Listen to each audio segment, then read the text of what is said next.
Alright guys, welcome back once again. You got the Dragon with Dragon Worx, and I'm excited. It's been Christmas morning around here. It's actually March, but it's been like Christmas because I've been opening boxes all morning. I got all kinds of parts in for various bikes, but today's video is going to be about the 81 Harley Davidson Flh Shovelhead. And we got our piston, cylinder, and ring kit in today. These are brand new cylinders. They're not remanufactured or anything. These are brand spanking new. Sorry about my dirty fingernails. I work for a living. We got some Wiseco forged high performance pistons here, as you can see. And the thing I really like about this kit and most of Wiseco kits is they go ahead and machine match the rings and cylinders and pistons for you. So you have no problems. You can just install this. It's ready to go. You don't have to do any extra work. Also went ahead and grabbed some heavy duty rocker arms for this baby because it's got that high lift sifton Magnum cam in it, and it really puts a lot of stress and angle on those rocker arms and those valve tips. So these rocker arms have a little bit of wear on the tips, and I didn't want to compromise anything or, you know, have less performance. Got these, this crown heads came on this thing. These are like off of 74 or 77, maybe 76. I don't know, that little number there. I couldn't find any good numbers on them to identify them. Had a little rough time trying to figure out what they are, but obviously they're crown heads, so that kind of limits the year there, like I say. Dual plug heads. This thing's got electronic ignition, dual coils, and let's see.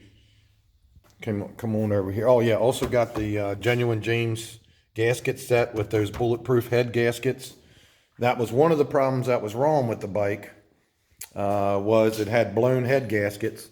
This one was real bad. You can see right here, it was like a third of the gasket was leaking really bad, and this one had spots on it.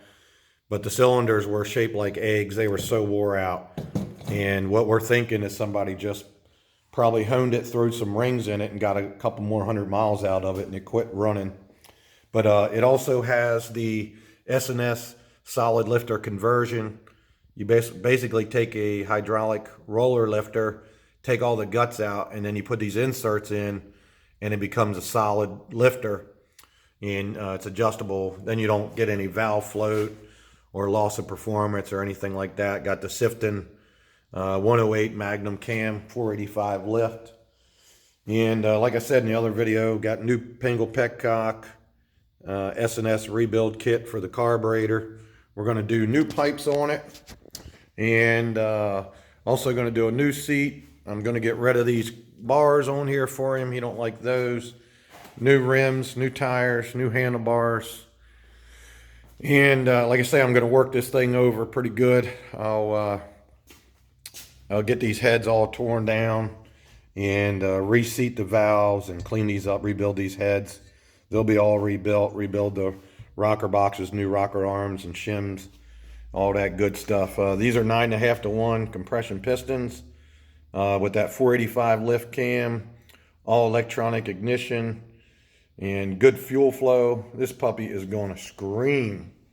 So, yeah, like I said, I don't know if I already mentioned this or not, but when the guy originally, of course in the other videos I did, but when he originally got the bike, it was supposedly running, but when we went to get it started, the first thing I did was a compression check and found out it basically had no compression. Had blown head gaskets, the rings were shot. So anyway, when I went to order parts for it, I immediately, as you know, during the teardown, I realized that this did not look like 1981 cylinders and cylinder heads. So he called the previous owner and asked them, you know, some specifics on what was done, and they said, "Oh no, it's all stock. Nothing's ever been changed." And so they were no help whatsoever. There's no numbers really on the heads. So, you know, I just kind of went with what I know about them. And like I said, then I had to pull the cam out, see what kind of cam we had, see what all we had. So he ended up pretty good because he had more than what he thought. But obviously we needed new cylinders and pistons and so forth. So yeah, finally get this thing together. It's poor thing's been sitting here for a while trying to figure all this out. It was sitting in his place for a while, been sitting in the previous owner's basement a while. So it's going to be good to finally get this thing up and running. It's been a project and a half. So it's going to start looking a lot better. It's going to be going back together, and this puppy should scream. You'll definitely be able to keep up with the rest of the pack. All right, guys. Once again, you got the Dragon. Thanks for following along, and peace out.